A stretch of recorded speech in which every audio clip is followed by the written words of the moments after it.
부활의 증인으로 승리의 마침표를 찍자. 그래서 하나님의 완전하신 뜻에만 올인하는 제자들이다 했습니다. 2부 3부 말씀이었죠. 예수님은 십자가에 죽으시고 부활하셨어요. 그 이유가 있습니다. 우리를 구원하시기 위해서. 히브리서 2장 14절에서 15절 말씀에 보면 자녀들은 혈과 육을 함께 지녔음에 그도 예수님도죠. 예수님도 또한 혈과 육을 함께 지니심은 그 이유에 대해서 말했어요. 죽음을 통하여 죽음의 세력을 잡은 자 마귀를 멸하시며 또 죽기를 무서워함으로 한평생 매어 종노릇하는 모든 자들을 놓아주려 함이라고 했어요. 우리가 어디 가운데 빠져 있었냐? 창세기 1장 27절 28절에 하나님의 형상대로 창조됐다고 했어요. 왜 예수 믿어야 됩니까? 우리는 복음 전할 일이 생기면 왜 예수 믿어야 되는지를 얘기를 해줘야 되잖아요. 근데 그 이유는 간단해요. 원래 하나님과 함께 하도록 만들어졌기 때문에 하나님 만나야 되거든요. 물고기가 물에 살아야 되고 나무가 땅에 뿌리를 받고 살아야 되는 것처럼 하나님 만나도록 우리를 만드셨어요. 그래서 아무리 똑똑한 침팬지도 기도는 못해요. 하나님께 갈 수는 없어요. 하나님 만날 수 없다니까요. 그런데 아무리 정신적으로 부족해 보이는 사람도 하나님 만날 수 있어요. 사람만 하나님을 만나야지 행복하도록 만들어졌어요. 그래서 7일 동안 천지를 창조하셨다. 여기서 날짜 하루가 어떻게 됐느냐 이게 중요한 게 아니라 뭘 얘기하기 위해서 창조를 얘기했죠? 안식일입니다. 7일 동안 창조하시고 7일째에 안식하셨다 했어요. 우리의 참된 평안은 어디 안에 있어야 되느냐? 모든 천지 만물이 하나님 안에 있는 것이 평안이다 이 말이에요. 그걸 얘기하기 위해서 창조 얘기한 거 아닙니까? 하나님이 사람을 하나님과 함께 하도록 만드셨다 이 말이에요. 그런데 그 하나님을 떠났어요. 그 사건이 선악과 사건입니다. 선악과 왜 먹었습니까? 먹지 말라고 하는 거 괜히 먹었다. 엄마가 저기 냉장고 위에 있는 거 과자 먹지 말라고 했는데 왜 먹었어? 이 말이 아니잖아요. 이걸 먹으면 선악을 네가 판단한다 이 말이에요. 그전에는 하나님이 선악을 다 판단해 줬는데 이제 내가 판단하겠다 이 말이에요. 내가 심판주가 되겠다는 거예요. 내가 결정하겠다는 거예요. 내가 주인 되겠다는 거예요. 하나님이 필요 없다고 말하는 거예요. 그게 선악과입니다. 그래서 하나님을 떠났습니다. 선악과를 먹고. 그래서 그 영이 죽은 상태가 됐어요. 병든 상태가 아닙니다. 에베소서 2장 1절에 보면 그는 허물과 죄로 죽었던 너희들이라고 말하고 있어요. 죽어버린 상태예요. 영이. 누구한테 장악된 상태냐? 마귀에게 장악된 상태가 됐어요. 하나님을 떠남으로 인해서. 그래서 당장 우상 숭배 안 하면 어떻게 되죠? 벌 받게 됐어요. 고린도전서 10장 20절에 보니까 무릇 이방인이 제사하는 것은 귀신과 교제하는 거라고 했어요. 하나님께 예배하는 것이 아니니 귀신과 교제하는 자가 된다고 했습니다. 귀신과 교제하는 게 뭐예요? 아까 말한 물고기가 물에, 그게 교제입니다.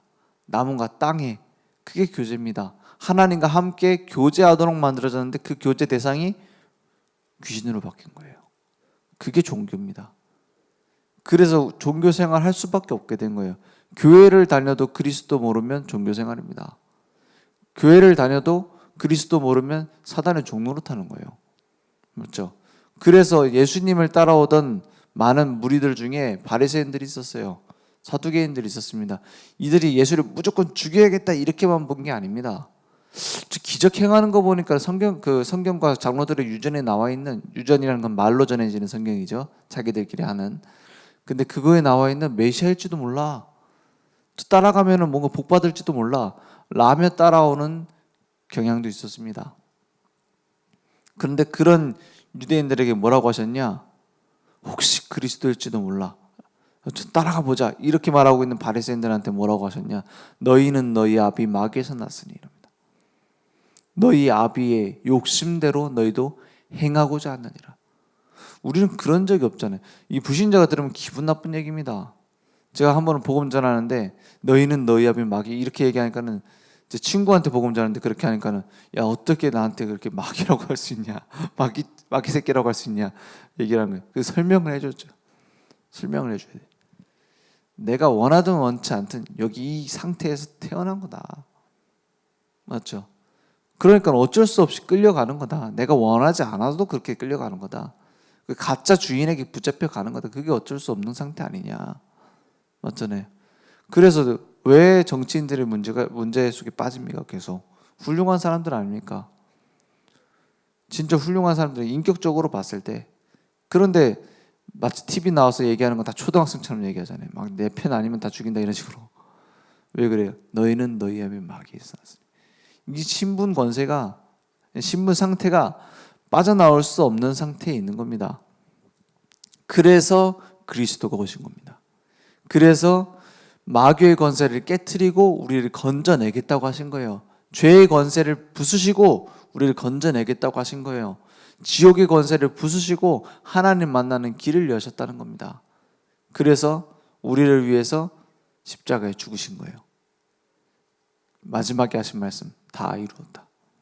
다 끝냈다 했어요. 그거는 이제 다 끝냈으니까는 너의 돈 없는 문제 해결해 주겠다 이 말이 아닙니다. 다 끝냈으니까는 너의 가정 문제 내가 그걸 어떻게든 해결해 주겠다 이 말이 아닙니다. 이제 더 이상 너의 인생의 주인은 너가 아니라는 거예요. 너의 모든 문제의 주인도 네가 아니라는 거예요. 십자가에서 다 끝내심으로 이제 나의 인생의 주인이 되신 겁니다. 영접하는 자 곧 그 이름을 믿는 자들에게는 하나님의 자녀가 되는 권세를 주셨으니 그 즉시 우리에게 다 끝났다가 적용된 겁니다. 다 끝났다가 내 것이 된 겁니다. 내 주님을 내 마음속에 영접하는 그 순간, 주인으로 모시는 그 순간 우리의 모든 문제는 끝난 겁니다. 다 끝났는데 그러면 왜 문제가 많습니까? 다 끝났다가 우리의 승리의 마침표 아닙니까? 마침표 마지막에 찍는 건데 왜 첫 시작이 마침표냐? 우리가 응답받는 시작이 다 끝났다 해서 시작되는 겁니다. 우리 인생의 바른 시작도 다 끝났다 해서 시작하는 겁니다. 그래서 모든 종교는 뭐예요? 이루어가는 거예요. 내가 불공을 닦아서 만들어가는 거예요. 근데 기독교는 뭡니까? 예수 믿는 것은 뭡니까? 예수님이 대신 끝냈다. 여기서 우리는 신앙생활을 시작하는 겁니다. 그죠? 우리는 할 수 있는 게 없기 때문에. 진실하게 보세요. 내가 뭔가를 만들어서 내 죄를 해결할 수 있습니까? 뭔가를 만들어서 내가 구원받을 수 있습니까? 그럴 수 없다라는 게 기독교예요. 진실하게 따지고 보면 그게 맞아요. 보세요. 무소유한다고 하는데 다 가지고 있잖아요. 붙잡고 있잖아요. 줄 수밖에 없잖아요. 무소유하려고 하는 그 자체도 범민 아닙니까? 스님들을 만나면 좀 물어봐요. 모든 욕심 버리겠다고 하는 그것조차 욕심 아니냐? 그렇지 않습니까? 그러면 사실은 처음부터 다 돌고 돌아 거짓말이거든요. 제가 만약에 복음 없었다. 그러면 교회 다녀도 거짓말할 수밖에 없습니다. 착하게 사십시오. 바르게 사십시오. 열심히 사십시오. 기도 많이 응답받으십시오. 거짓말 아닙니까? 우리는 가망성 없는 인생 아닙니까? 그 속에서 우리를 건져내셨어요. 그래서 다 끝났다 하는 겁니다. 그 은혜로 우리는 깨닫게 된 겁니다. 아, 하나님의 은혜구나. 그게 느낌표입니다. 그래서 뭐가 나옵니까? 진짜 평안은 그때부터 시작돼요. 여러분 평안하십니까? 저는 평안치 못할 때 너무 많아요. 부부싸움 할 때도 있고요. 막 화날 때도 있고요. 내 억울할 때도 있고요. 근데 그때마다 주님의 은혜로 평안할 수 있었어요. 그렇지 않습니까? 그런 억만 죄인인 나를 그리스도께서 건져내셨어요. 거기서부터 평안이 오는 겁니다. 그래서 이제는 물어볼 게 주님의 계획밖에 없습니다. 하나님이 원하시는 것이 무엇일까? 나를 위해서 살 필요가 없어졌어요. 왜냐? 다 끝냈으니까. 내가 희생하고 내가 주님을 위해서 그럴 것도 없습니다. 다 받았습니다. 맞죠? 하나님의 자녀가 됐다니까요. 우리 천국 배경이 우리에게 이미 주어졌다니까요. 그래도 내 문제는 더 이상 내 것이 아니라 주님의 계획을 이루는 방식이래요. 방법이래요. 요셉이 노예로 간 것이 하나님이 세계복음화하는 방법이래요. 그러니까는 내가 할 게 뭐 있습니까? 하나님의 계획이 무엇입니까? 하나님의 뜻이 무엇입니까? 하나님이 원하시는 게 뭡니까? 이게 돼야 되는 거죠. 그래서 우리는 이제 그리스도의 증인으로 쓰임 받는 겁니다. 오늘 말씀해 보니까 마가복음 8장 35절에 보면은 누구든지 자기의 목숨을 구원하고자 하면 잃을 것이요 누구든지 나와 복음을 위하여 자기의 목숨을 잃으면 구원하리라 했어요. 이거 마치 이순신 장군이 얘기한 것처럼 보이죠. 그래서 이순신이 예전에 성경을 읽었다라는 설도 있어요. 실제 맞죠? 죽고자 하면 살 것이고 살고자 하면 죽을 것이다. 이 말이 성경에 나온 말이다라는 설도 있어요. 근데 이 말이 되게 모순되는 말처럼 보이잖아요. 그렇지 않습니다. 이 안에 중요한 메시지가 다 들어있어요. 내 생각이 그만큼 틀리다 이 말이에요. 이사야 55장 8절에 보면 하나님이 말씀하세요. 하나님의 말씀에 내 생각은 너희의 생각과 다르고 나의 길은 너희의 길과 다르다 말이에요. 그 위에 있다고 말씀하세요. 우리가 반드시 이렇게 응답받아야 될 것이다 라고 생각했던 기도 제목이 틀릴 수 있어요. 하나님은 더 좋은 것으로 우리에게 주십니다. 더 완벽하게 응답하세요. 기도하면은 셋 중에 하나로 오거든요. 즉시 응답 주시는 경우가 많습니다. 기도할 때. 그런데 어떻게 하세요? 안 주시는 경우도 있어요. 기다려라 할 때도 있어요. 나중에 주실 때 있습니다. 그리고 다른 걸로 주실 때도 많아요. 저는 큰 응답 받았다라고 생각될 때가 주로 세 번째입니다. 하나님이 진짜 이렇게 응답하시는구나 라고 느낄 때가 주로 세 번째예요. 내가 구한 거랑 다르게 정확하게 주세요. 마귀는 어떻게 합니까? 마귀는 무조건 달라는 대로 줍니다. 그 강도가 도둑이 딱 집에 들어오면은 개가 짖거든요. 개가 짖으면 뭐 줘요? 개가 짖으면 소세지 같은 거 줍니다. 왜 줘요? 그거 먹고 있는 동안 못 짖거든. 그죠? 그게 응답입니까? 그래서 도둑놈은 어떻게든 자기 목적을 이루기 위해서 응답합니다. 그래서 어떻게 해요? 망하게 만드는 거예요. 그게 귀신이 주는 응답입니다. 그래서 사람들이 참 이해 안 되는 것처럼 보이잖아요. 막 물 떠놓고 기도하고요. 막 제사상 차려놓고 기도하고요. 제사 지내서 밥 먹으러 온다는 겁니다. 조상이. 맞습니까?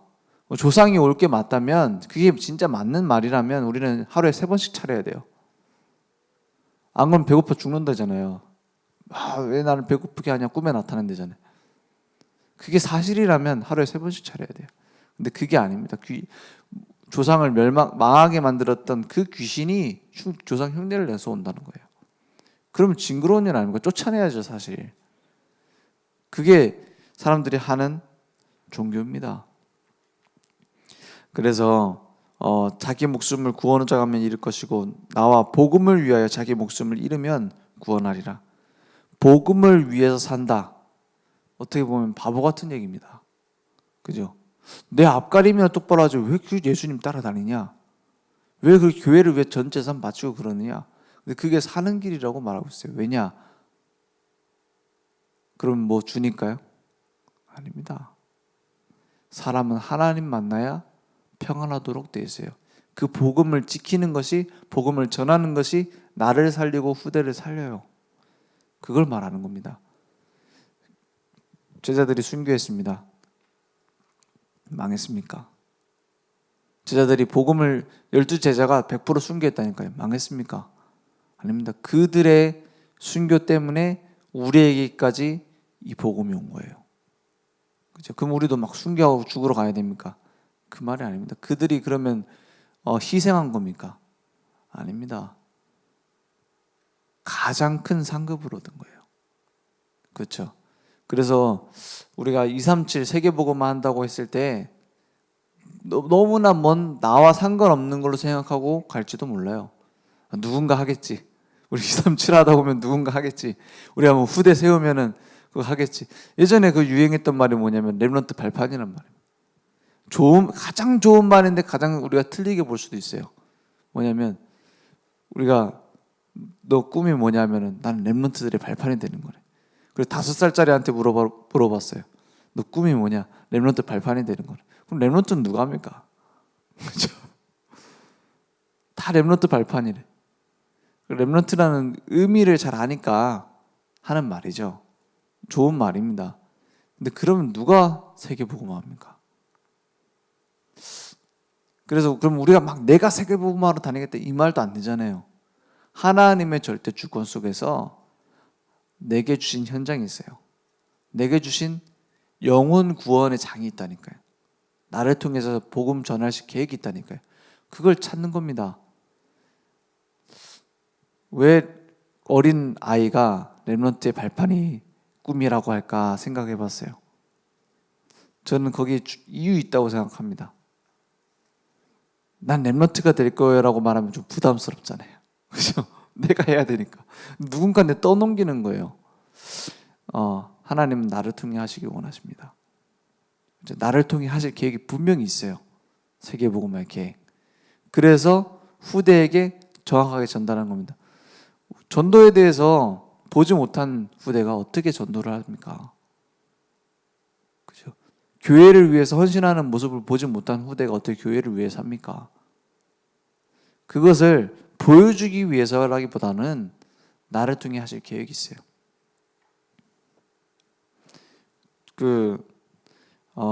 전도에 대해서 너무나 부담스럽게 생각한다는 생각을 해서 어떤 사람이 설문조사를 했습니다. 인터넷으로. 전도하면 무슨 단어가 떠오릅니까? 라는 설문조사를 했어요. 첫 번째, 막 열심히 해야겠다. 두 번째, 부담스럽다. 이건 뭐 하기 싫다. 이런 식으로 쭉 보기를 해놓고 뭐 기타, 나는 이렇게 생각한다. 쓰세요 하고 설문조사를 했어요. 근데 거기 보기 1, 2, 3, 4번 중에 없는 답이 제일 많이 나왔대요. 뭐요? 나와 상관없는 것 같다. 나와 상관없는 것 같아. 가장 안타까운 대답이죠. 근데 제가 만약에 뭐 설문조사한다, 전도는 축복이다 이런 단어가 들어가야 되는데 맞죠? 전도는 행복한 것이다 이렇게 나와야 되는데 맞죠? 하나님이 우리를 증인으로 만들어 가시는 게 전도입니다.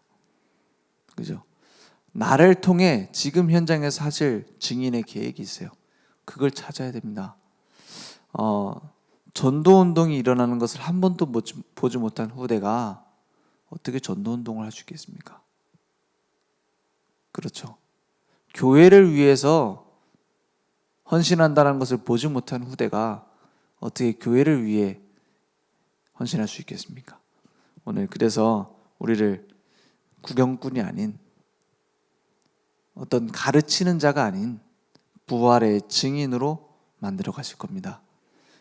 그것은 큰 희생이 아니라 하나님이 원하시는 계획 속에 매일매일을 찾다 보면 이미 내가 그 응답 속에 있음을 발견하게 될 것입니다. 기도하겠습니다. 하나님 감사합니다. 하나님께서는 지금도 완전하신 하나님의 계획을 이루어 가심을 믿습니다.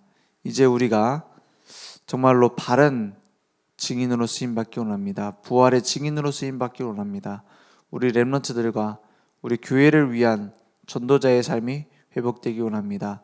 내 생각과 내 계획이 아닌 하나님의 뜻과 하나님의 계획을 발견할 수 있도록 눈을 열어주시옵소서. 하나님께서는 지금도 완벽하게 우리를 보호하시고 인도하심을 믿습니다. 하나님이 가장 큰 은혜, 그 십자가의 은혜를 늘 누리며 증거하는 부활의 증인될 수 있도록 역사해 주옵소서. 예수 그리스도 이름으로 기도했습니다. 아멘.